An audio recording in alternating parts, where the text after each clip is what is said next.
the U.S. and Afghanistan, looking back, looking forward.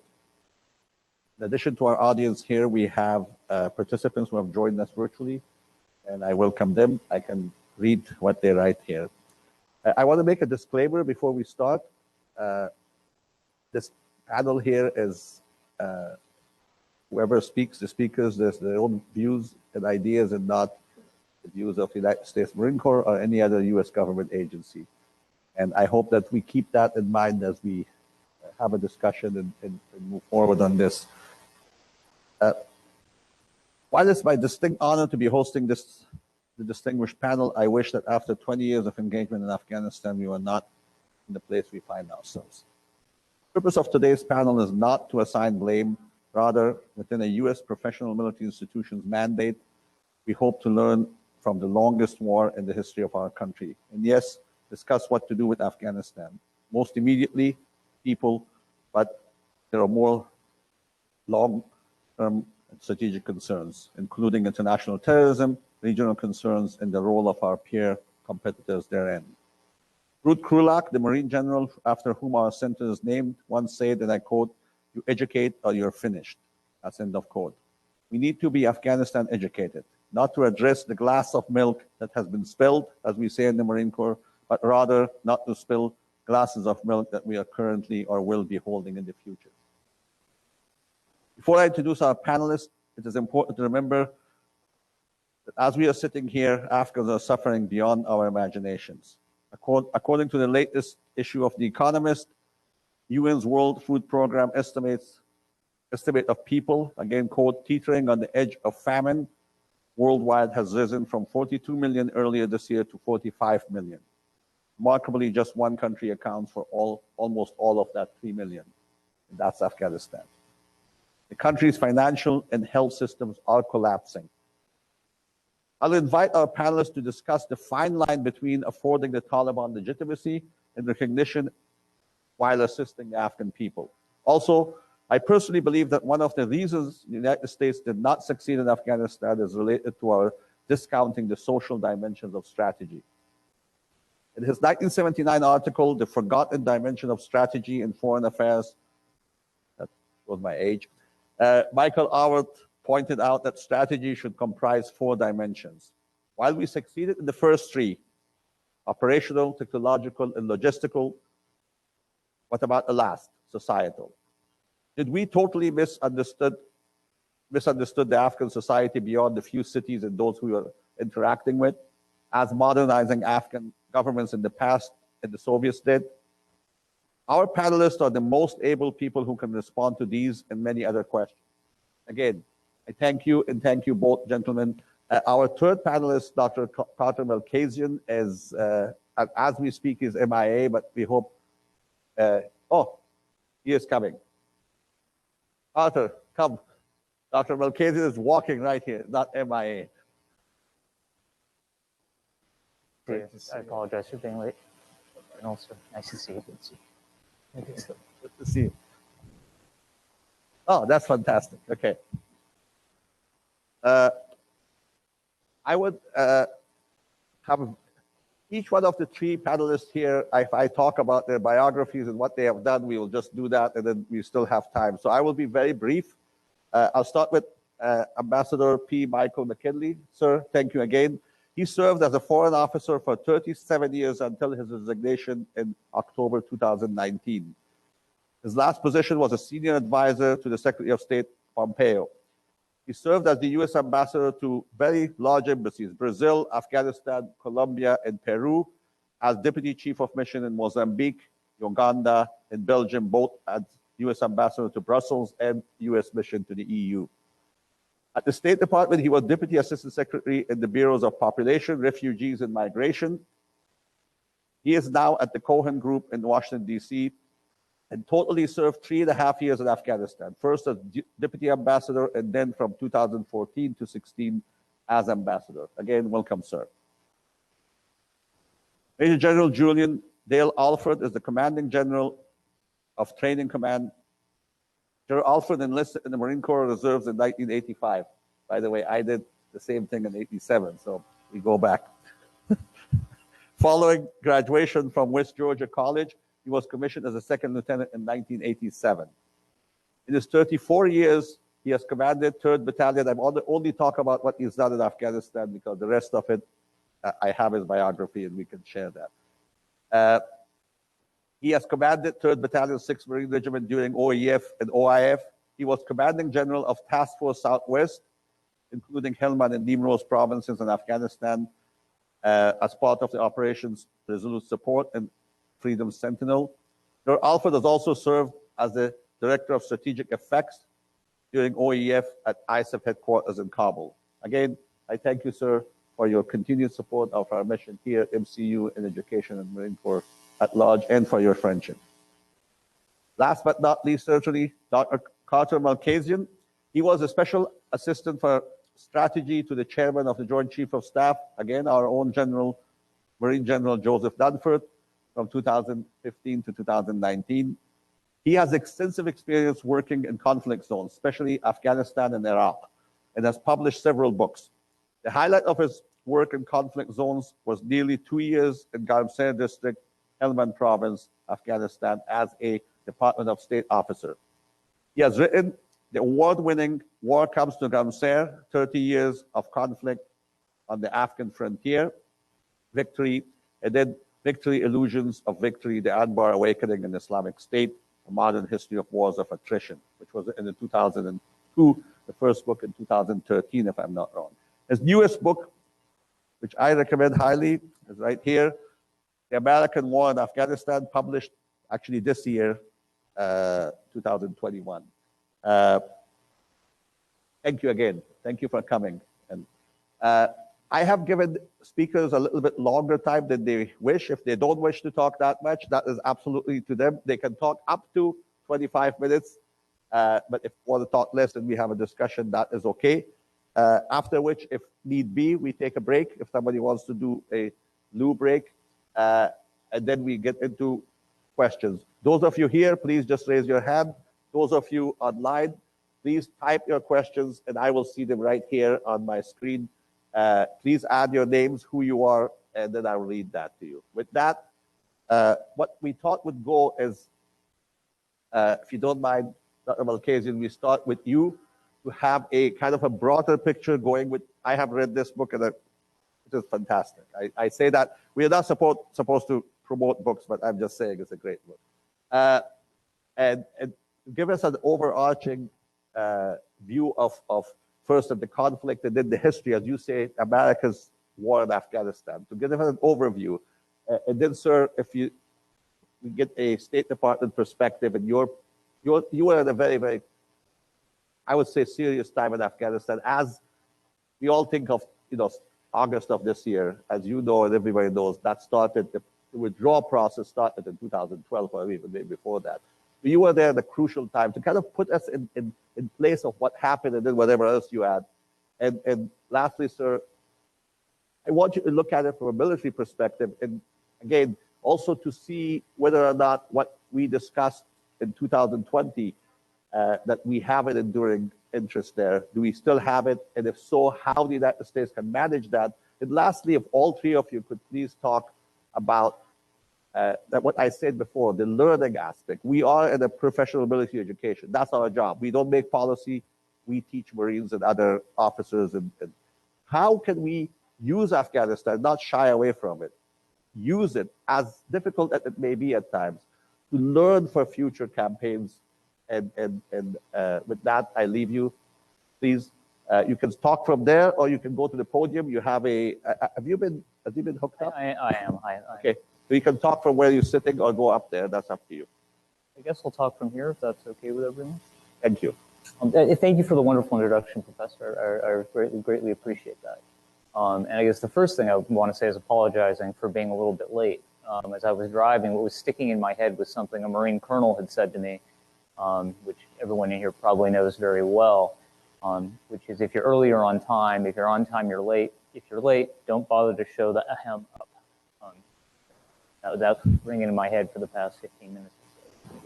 Sincerely apologize and thank you for your patience.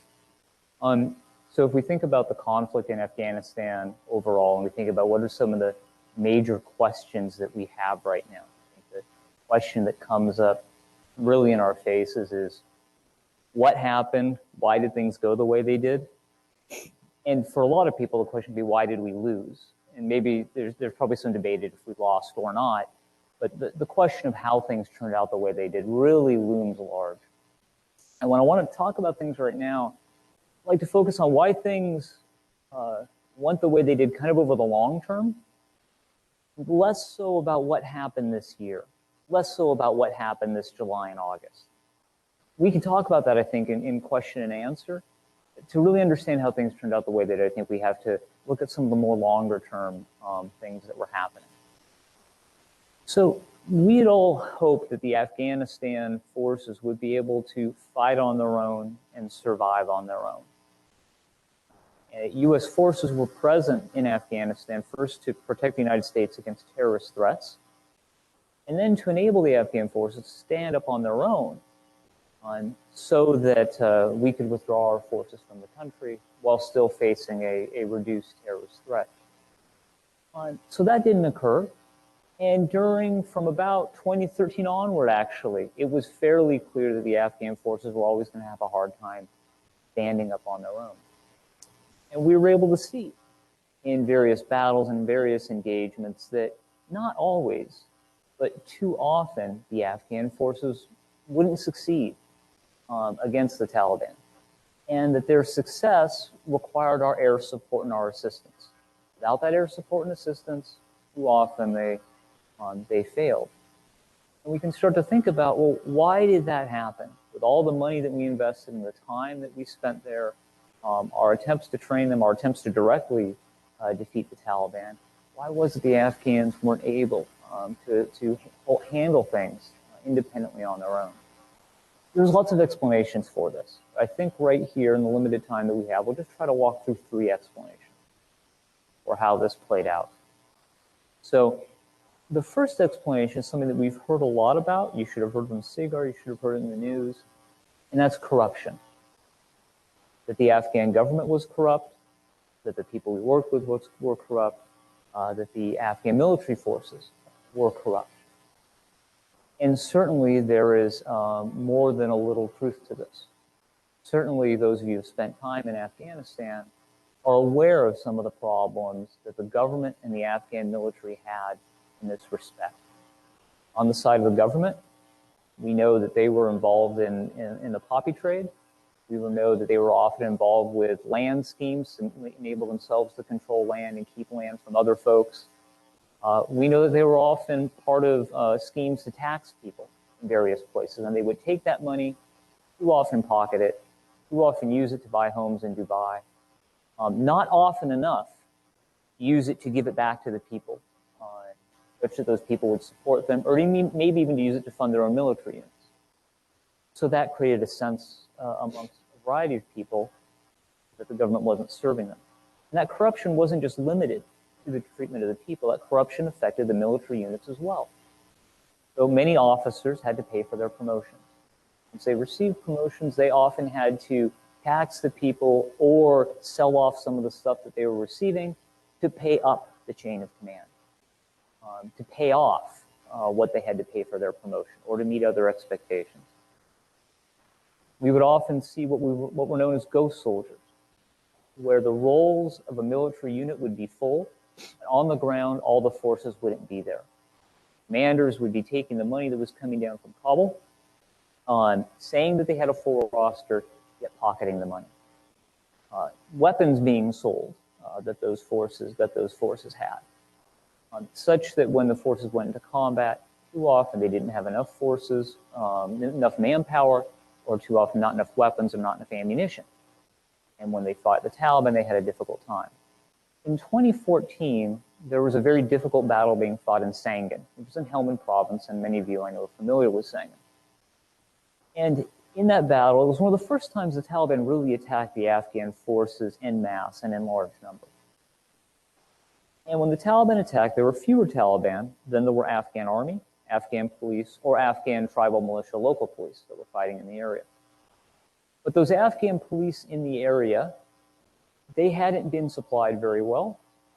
They didn't have all the weapons they were supposed to have, and their police chief, General Bakizoy, who was in Lashkar, had repeatedly ignored signals that the Taliban could be attacking soon.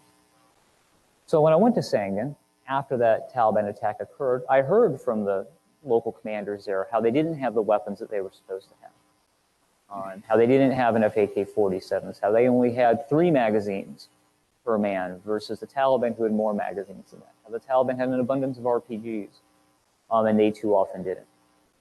So that was, one angle of understanding how this corruption problem affected their ability to succeed. But the corruption problem actually doesn't explain everything.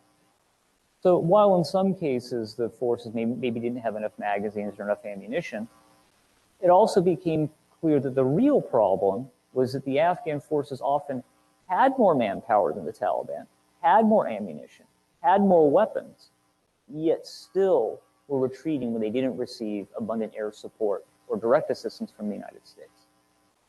And we could see this in a number of occasions, and Kunduz comes up most obviously in this example, in which the Afghan forces outnumber the Taliban forces. Yet the Taliban got into the town, the Afghan forces retreated, leaving large numbers of weapons, Humvees, and artillery and other pieces of equipment behind. That same kind of story we've heard repeatedly even before 2020. So what's happening there points to a larger problem with morale that the Afghan forces were having. The Taliban too often had greater morale than the Afghan forces did, and a human factor that's here that I think to some extent has been neglected. Explaining that human factor, we can look to corruption a little bit, and we can certainly look to leadership. Problems in their leadership, problems that their leaders were not commanding effectively, directing effectively, managing their forces effectively.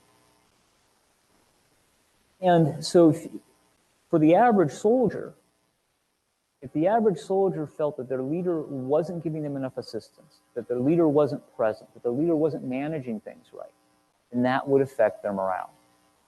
And that is something also that we could see over time. After Sangin, there were lots of battles elsewhere in Helmand around Lashkar, which is the capital of the province. And the Taliban in 2015, 2016, less so in 2017, partly because the Marines were around by that time.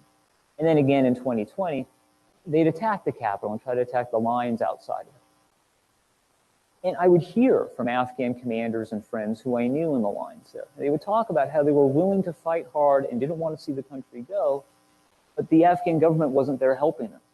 They weren't receiving assistance. And if they didn't receive assistance and help, then how could they sit there and fight to the death and let their families suffer because they die or lose their brothers in this fight? How would that make any sense?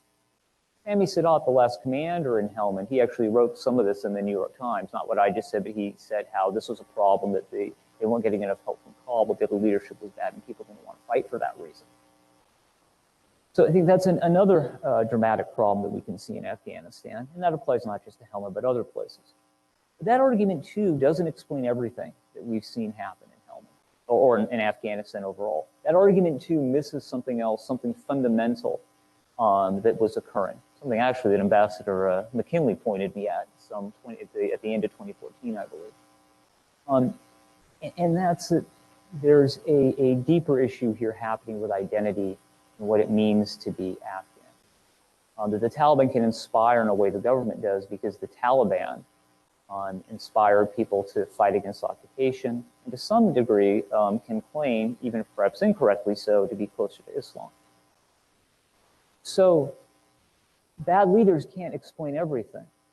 And bad leaders don't explain everything, because we can look at some Afghan units who had very good commanders.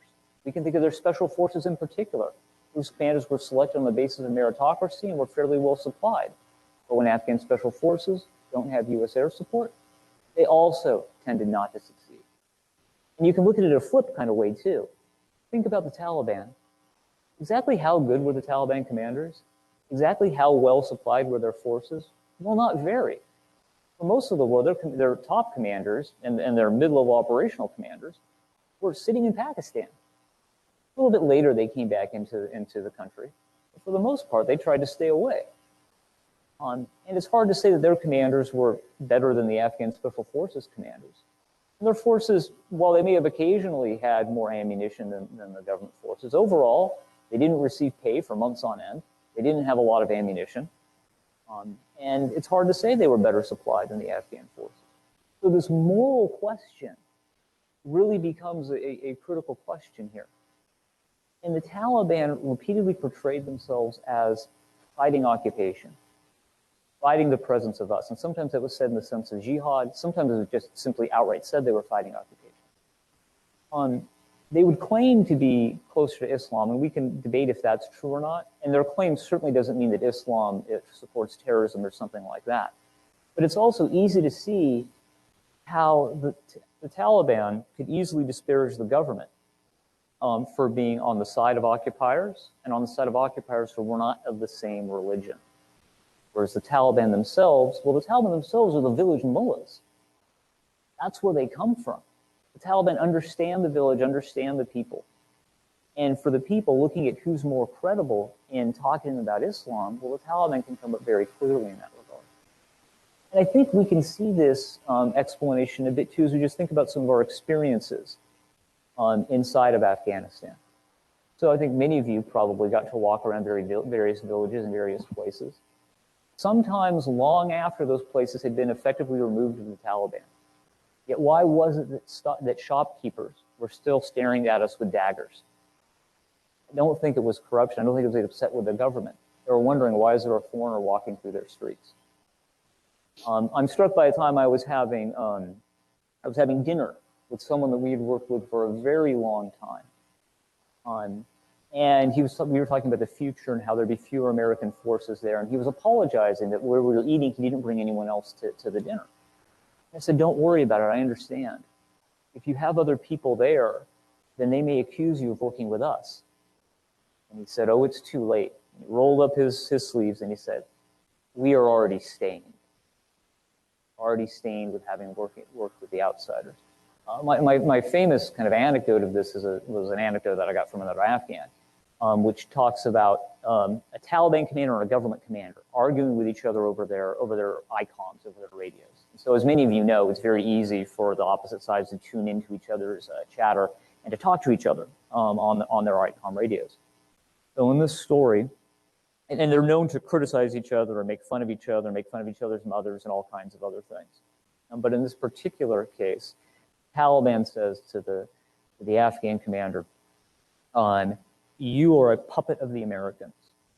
The Afghan army commander replies back, well, you are a puppet of the Pakistanis.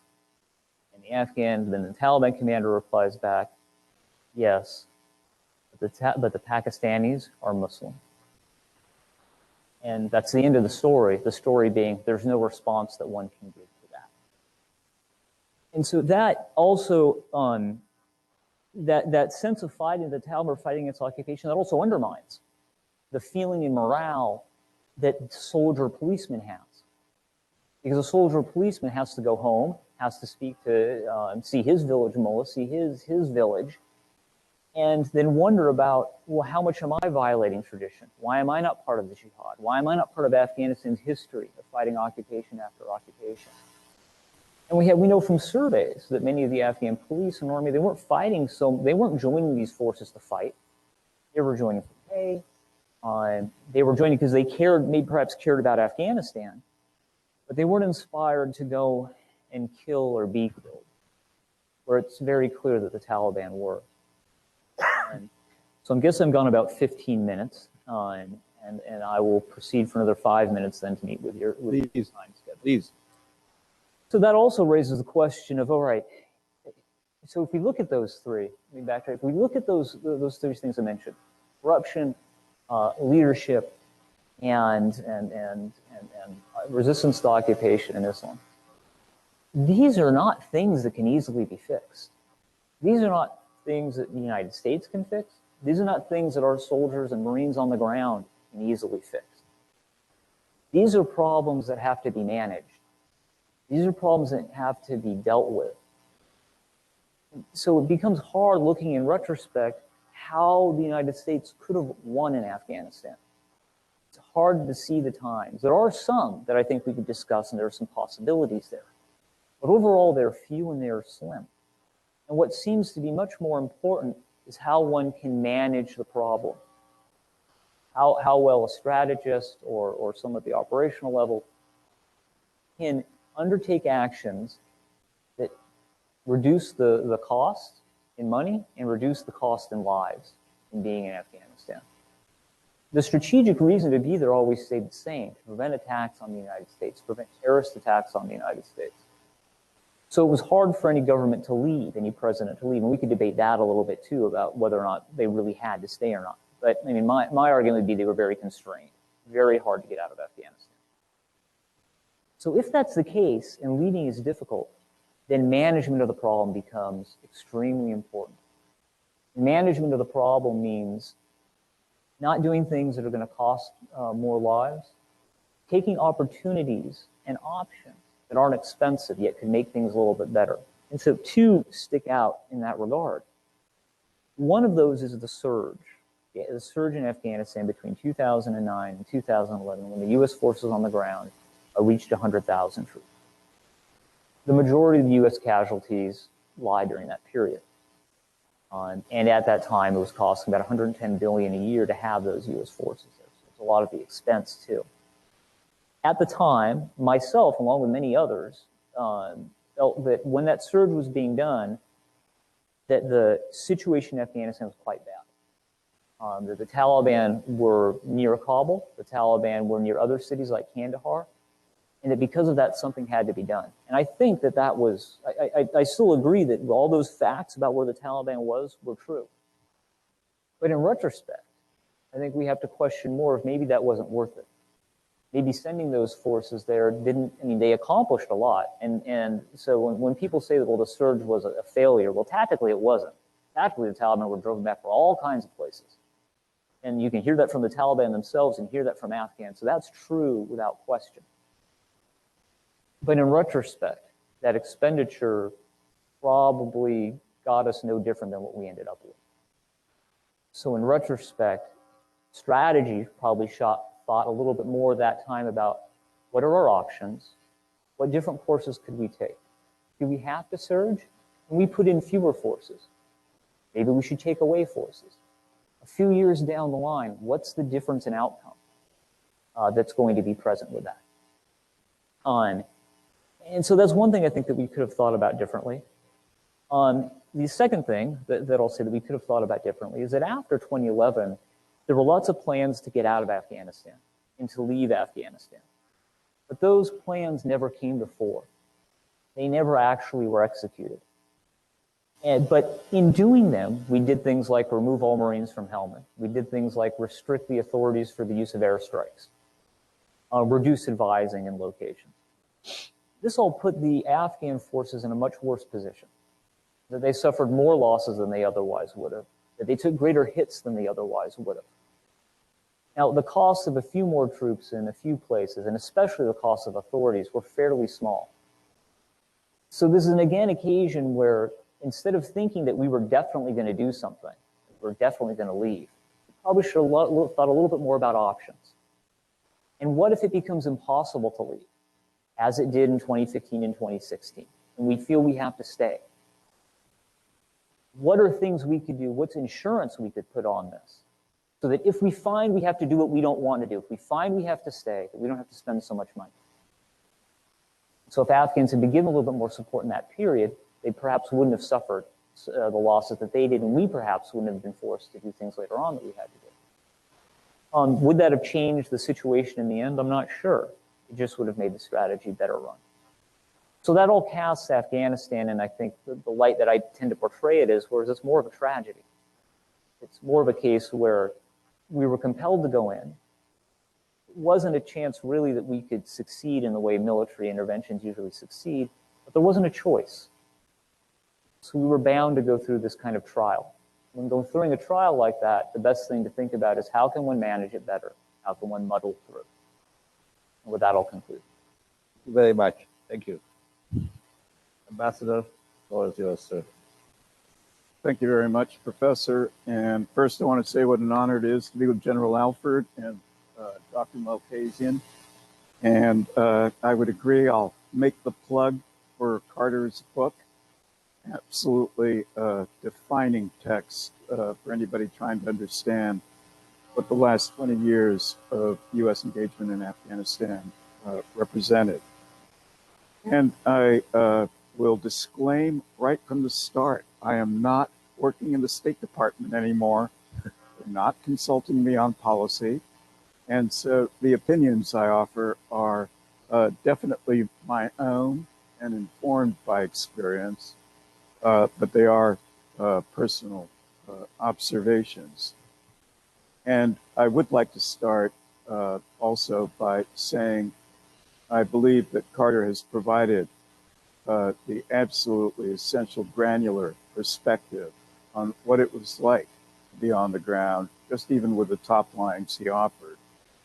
What I would hope to offer is perhaps a more geostrategic top line on Afghanistan in the context of wider American policy over the past 20 years, and take it from there. And I do hope we allow enough time for questions, because I think we're going to have three sort of perspectives here, which open up a lot of possibilities for debate.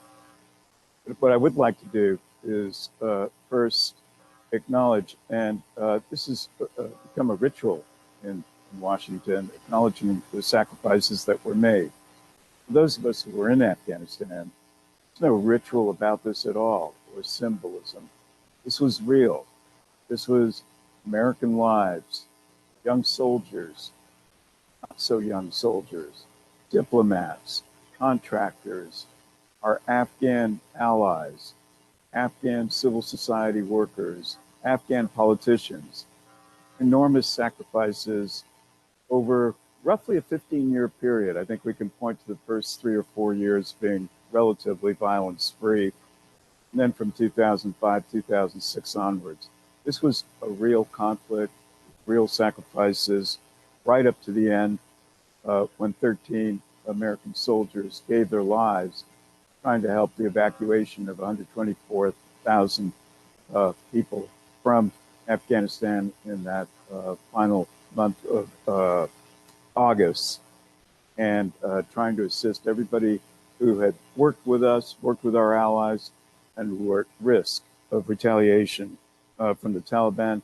More importantly, had worked with us to support all the objectives that we had in Afghanistan, whether it was fighting counterterrorism, whether it was building a new society in Afghanistan, whether it was working in our embassies, working with our military as interpreters. It was so much broader than people fully understand.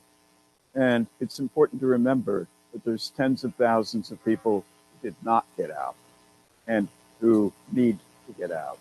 And I think there will continue to be a focus on that. And then we need to remember there's 35 million Afghans who, after 20 years of living a different kind of life, are back under the control of the Taliban, who were thrown out in 2001, and the future is very uncertain. As we look at cost of the conflict, and I know we're speaking in the United States, if you'll allow me, when I look at the human and political and cost of this conflict, we can point to the number of American war dead, over 2,400, tens of thousands who were wounded, the 800,000 plus Americans who served in Afghanistan. This is something that simply doesn't always register across our great land. 800,000 plus young Americans served in Afghanistan. And if we add in the 1.5 million served in Iraq, we have an idea of what the dimension of the impact of the wars in Afghanistan and Iraq are on our country. It's almost 2.5 million young Americans across 20 years. Think of family members, friends. The knock-on impact, this war touched tens of millions of Americans. Also cost, between those two wars, $2 to $3 trillion. It didn't all go to Afghanistan. It didn't all go to Iraq. It went to supporting our military. The fact is, it was paid for, and it was an expenditure. And when you think about the debates we're having now in our Congress over investments in infrastructure over the next 10 years or in social programs. I'm not taking a political position here, but we're talking about $2 to $3 trillion worth of expenditure, just to provide a sense of scale for what this costs. And there's been a lot of talk also about the cost to the credibility of the United States internationally, with our allies within the region, that we're opening the door to our new rivals in the new balance of power, the great power conflicts. People point to China, Russia, United States, playing out tensions on the world stage in the 21st century. Look at it in that broader context. It's easy to ask, as many have, is it worth going into Afghanistan? I think there's two answers to that question. And the first one is related to what we are speaking about, what Carter referred to in terms of post 9/11. We didn't have a choice to go into Afghanistan.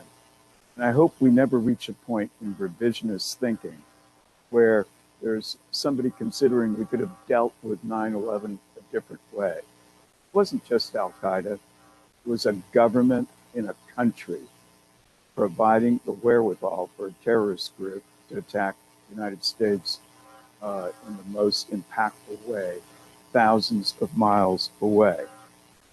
And when we take a look at the fight against counterterrorism in Afghanistan, it didn't end with the overthrow of the Taliban or with Al-Qaeda fleeing to Pakistan and other places.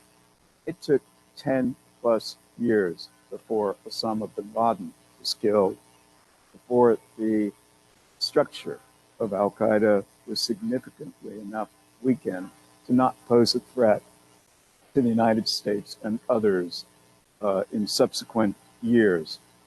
And so as we look back, and as we look also at the continuing efforts on counterterrorism that continued into the 2010s, but more on that later, it really is important to remember this wasn't a 6-month overthrow of government and destroy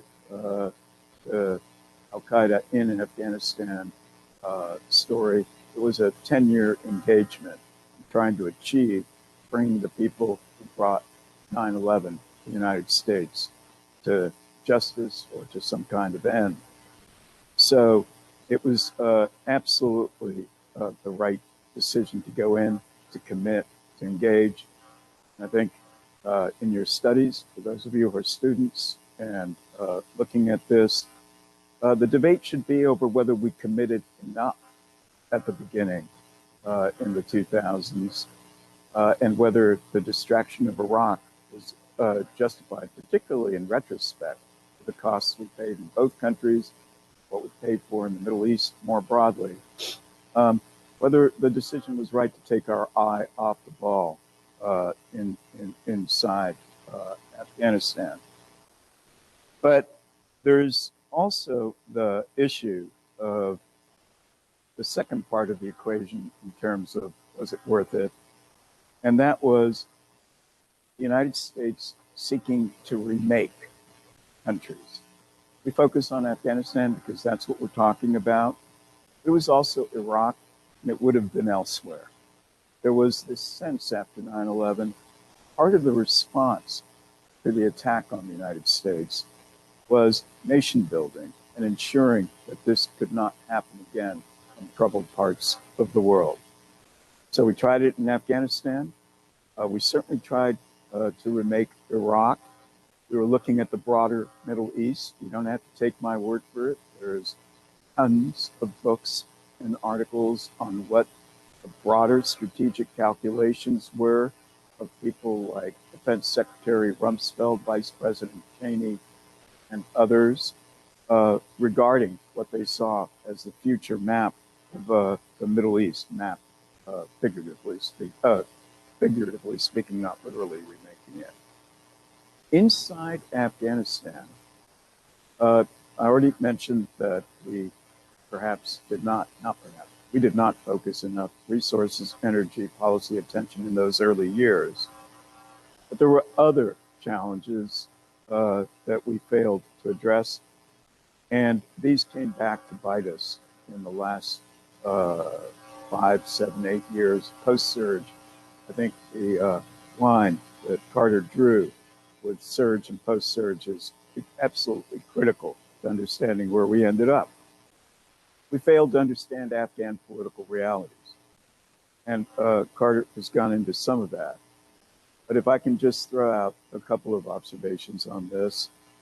On the political realities inside the country, let's go back to when the Taliban fell and when the United States and allies, with the best of intentions, were bringing together different Afghan political leaders who had fought the Taliban, who were in exile, fought the Russians, and sought across conferences, the famous one being the Bonn Conference, to put together a leadership for Afghanistan that all of us hope is representative, but also to develop a new dispensation of government for Afghanistan.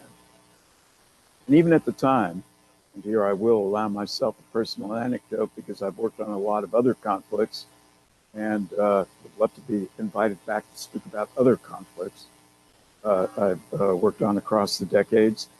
But even at the time, I looked at the efforts on constitution building and thought to myself, little knowing that I would be in Afghanistan years later, what were we thinking in terms of redrawing the map for a country and almost imposing the constitution on the Afghan political parties?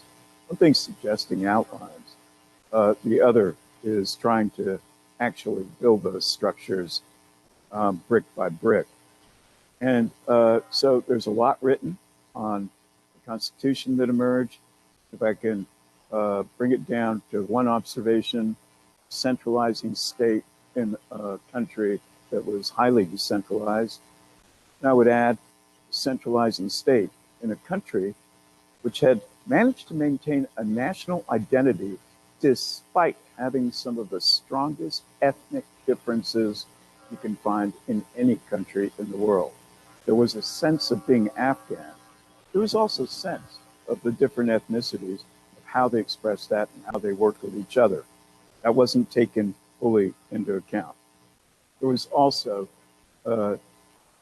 working with leaders, and I'm certainly not one to point fingers or name names, but there was a question mark over what leadership we were choosing to work with. And I think over the years, as we looked at it, went through Afghan election cycles, for example, we didn't fully understand the dynamics, and we were seeking outcomes sometimes that weren't necessarily there. So this not dealing with Afghan political realities, perhaps with colder eye, became more and more of an issue as the years went by, because it led to that situation which Carter described so beautifully, in which where was the buy-in from ordinary Afghans, particularly Afghans that were not in Kabul or in the major provincial capitals. Another issue we overlook is, frankly, Taliban are a terrorist organization. They are also a political organization. And for years, we spent our time dismissing them as a political factor inside the country. They never went away. They had a base of support.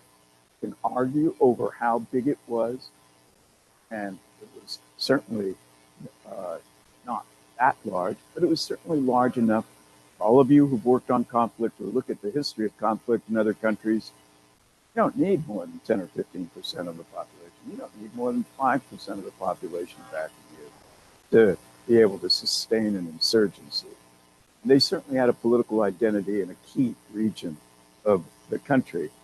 And it's interesting that President Karzai, before 2010 was out, was already looking at the importance, I think back in 2008, 2009, looking at the importance of trying to open some kind of political dialogue with the Taliban. And certainly the United States, by the early part of the 2010s, was looking at how to support some kind of discussion and dialogue with the Taliban. We can look at efforts in 2012, 2013, 2015, 2016. So this concept of what happened in 2018 and 2019, the previous administration sold Afghanistan down the river by open discussions with the Taliban. Well, several administrations have been looking at the possibility of speaking to the Taliban. It's how you talk to the Taliban that came to the fore at a later stage. And then as we became more deeply involved in what was happening inside the country, we got vested. It's normal to invest lives, to send hundreds of thousands of soldiers to this country. You invest billions, then tens of billions, and hundreds of billions in trying to build a military, trying to build infrastructure, in trying to provide education and health services, in trying to revolutionize the society and give 50% of the population, girls and women, an equal seat at the table. And we oversold it. We oversold the successes of what we were doing with the Afghan military.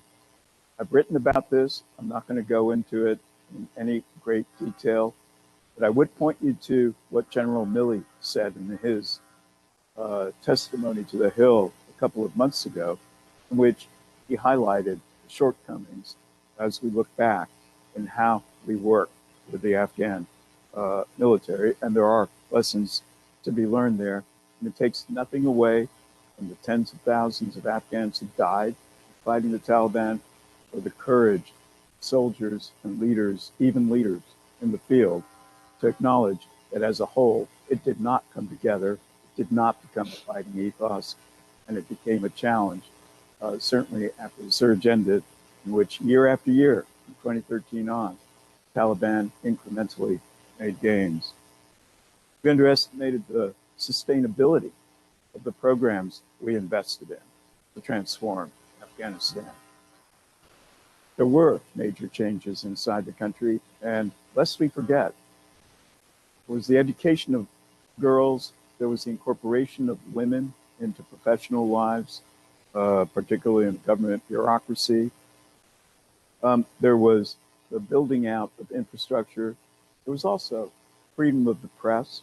There was also a representative parliament that actually debated, had differences.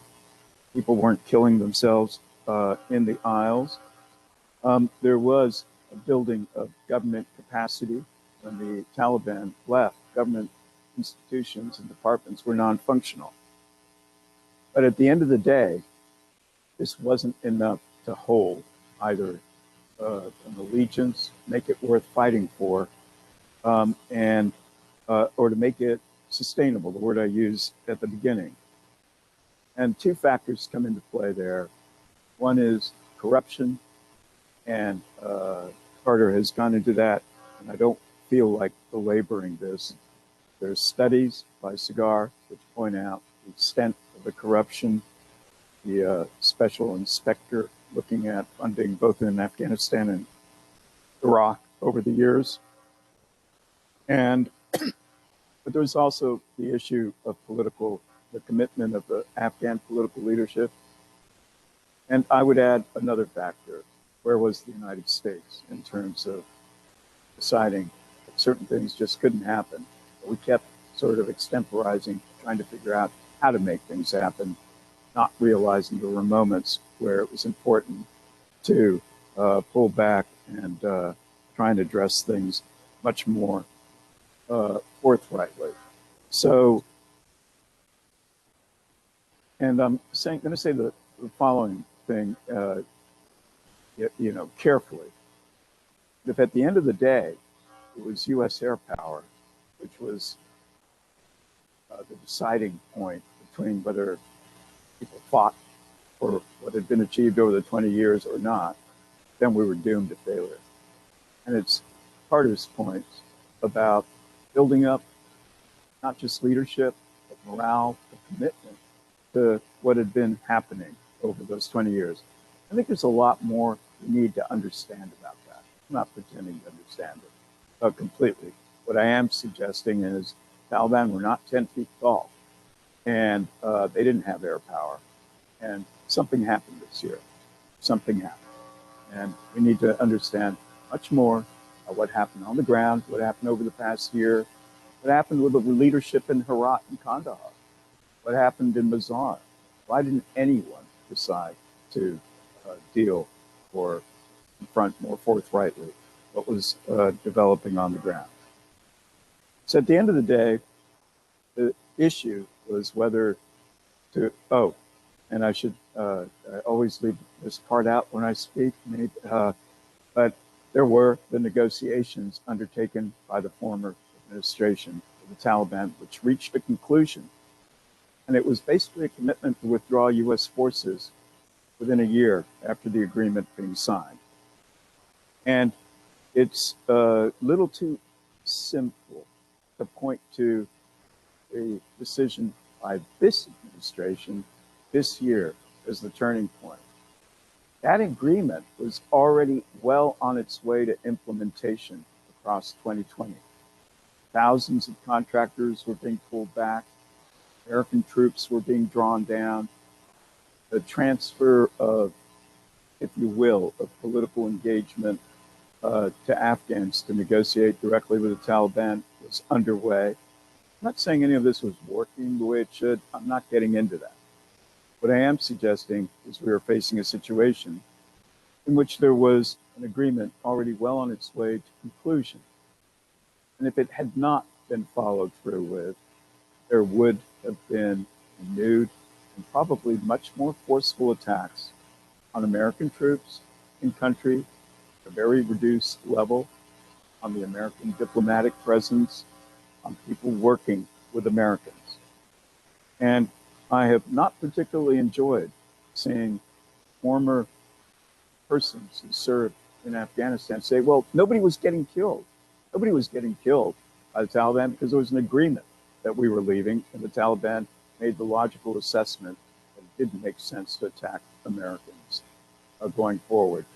The current administration had a decision to make on withdrawal and whether continuing to lose lives, expend money, was worth the cost going forward.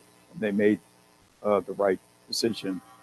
In my view, we can debate how the decision was carried out, but I certainly, nothing that's happened since has changed my view on the strategic decision. And here are the reasons why. Essentially, U.S. strategic interest, the U.S. place in the world, has greatly changed over the last 20 years. And what we can say is that the forever wars, and I will use that term, distracted us from what was happening elsewhere in the world. The emergence of China, newly aggressive Russia in Europe and inside the Middle East. A global situation where the world as a whole was transforming at one of the fastest rates in history. Hundreds of millions of people being lifted out of poverty, but also new trend lines developing, whether it was technology, climate change, populism.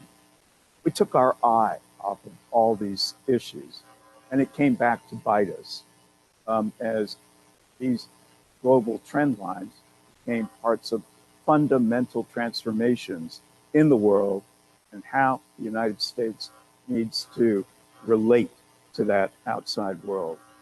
And under the previous administration, we also weakened our ties to key allies in NATO, to Japan, South Korea. We pulled out of trade agreements. We pulled out of the international multilateral system. And so we found ourselves in a situation in which we're trying to respond to a changing world this year with a lot of the arrows in the quiver that we've used for the last 70 years, not quite there or not in working form. And so looking forward, there has to be a calculation. The United States doesn't have infinite resources. We have challenges inside our own country. And I repeat, we're dealing with a profoundly changed global landscape. And so as we look forward and we look at rebuilding alliances, re-engaging multilaterally, dealing with transnational challenges, we can still also address what we set out to address in Afghanistan and to a lesser extent in the Middle East, and that is counterterrorism. I was profoundly impacted years ago by General Dempsey at the time, I think, presenting this concept of a series of American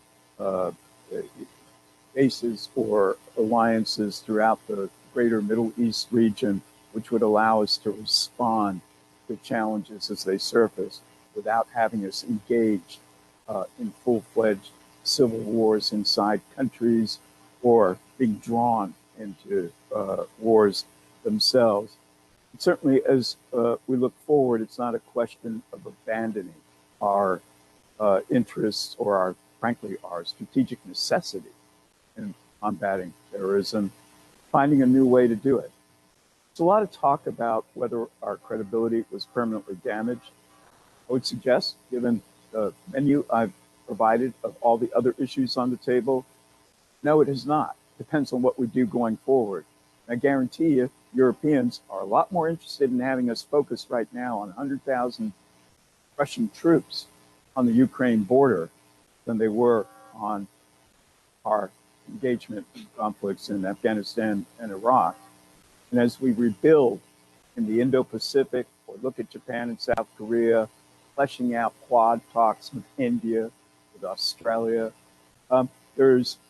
we are trying, hopefully going to succeed in positioning ourselves as regrettable as what happened in Afghanistan is.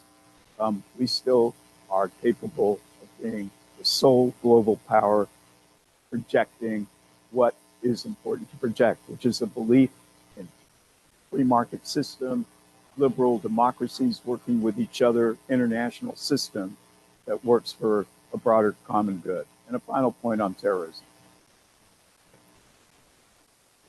There have been so many articles since the beginning of this year, and certainly since the fall of Kabul, on the United States will be permanently hampered in its battle against terrorism. That's the kind of argument that analysts are using. What do they say about the Sahel? What do they say about Islamic State remnants in northern Syria and Iraq? What do they say about Yemen? What do they say about Somalia? Anybody want to send thousands of troops to all of these locations? Because that's the only way of dealing with the terrorist threat in the world? I don't believe that's the case. We're finding other ways of responding to terrorism across tens of thousands of miles in disparate environments. And the fact of the matter is the biggest threat of terrorism to European nations, to the United States, comes from, these days, the Middle East and the Sahel, not from Afghanistan. And I think we need to keep that in perspective as we work forward. Why don't I stop there? Thank you.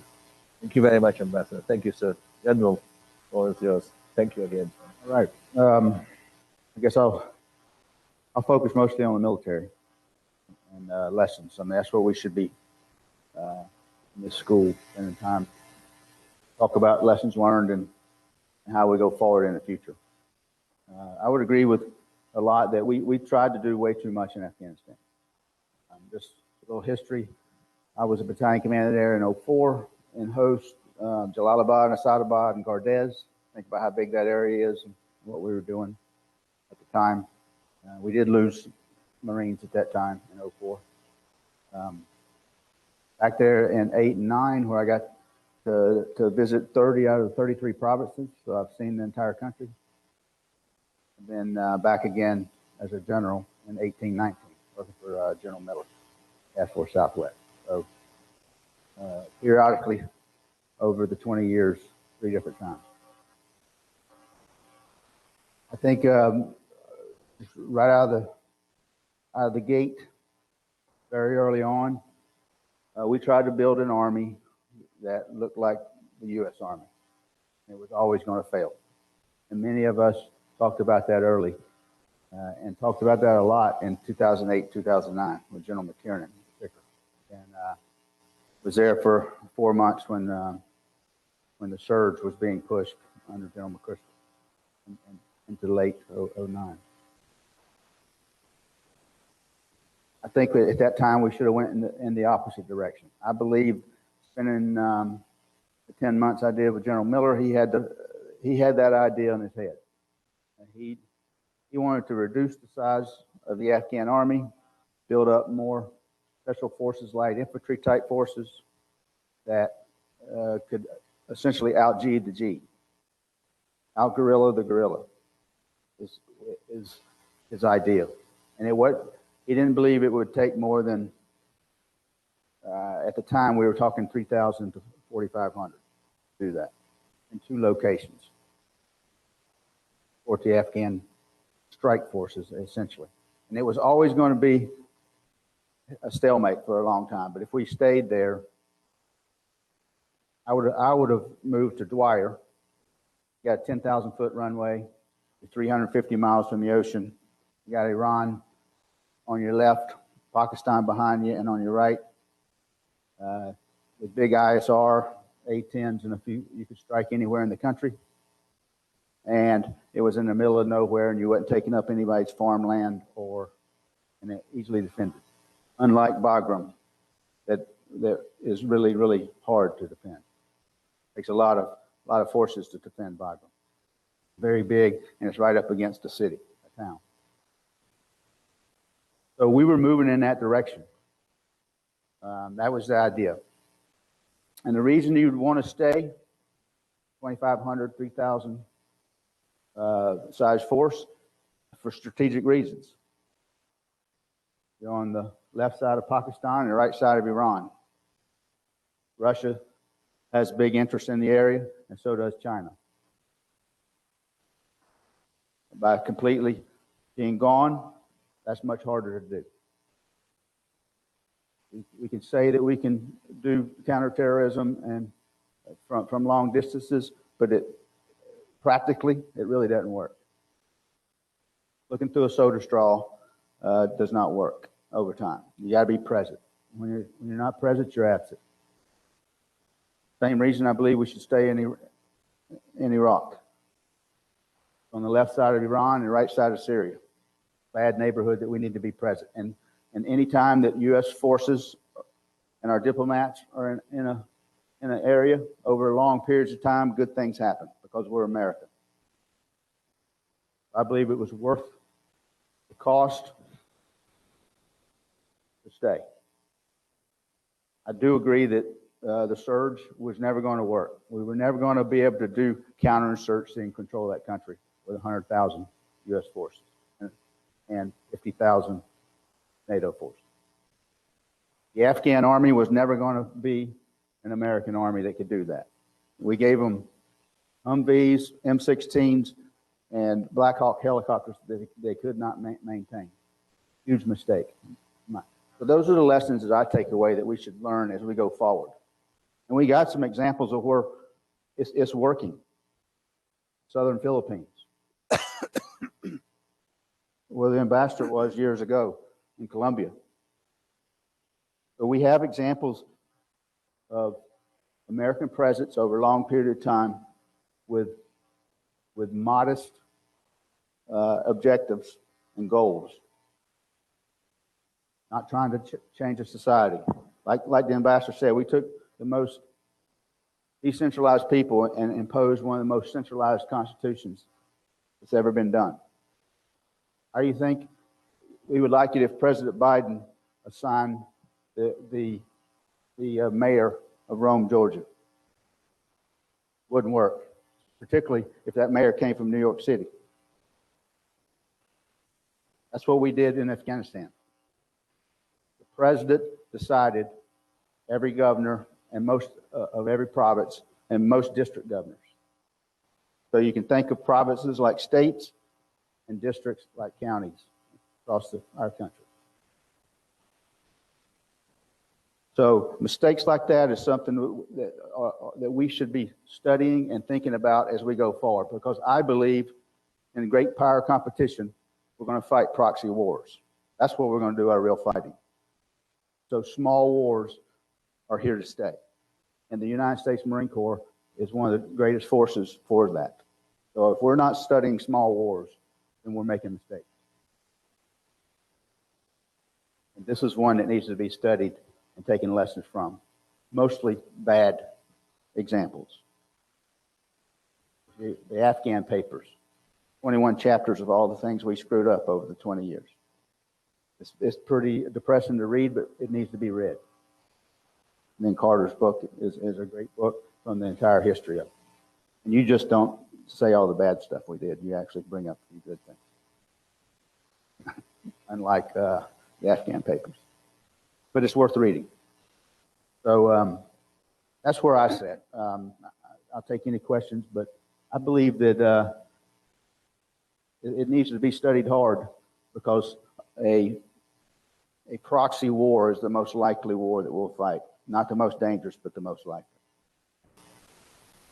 Thank you very much. Actually, we're there at 1500. I want to thank, we had a lot of people out there from almost more countries that I can count there. And also here, we had an audience, which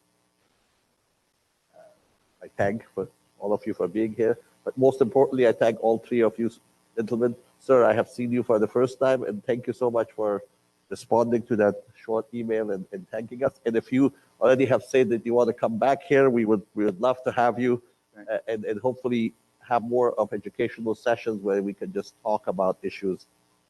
General, as always, thank you for your support. Dr. Malkasian, thank you again, and thank you for writing that book. I really mean it. I actually gave mine to somebody, and it was fantastic.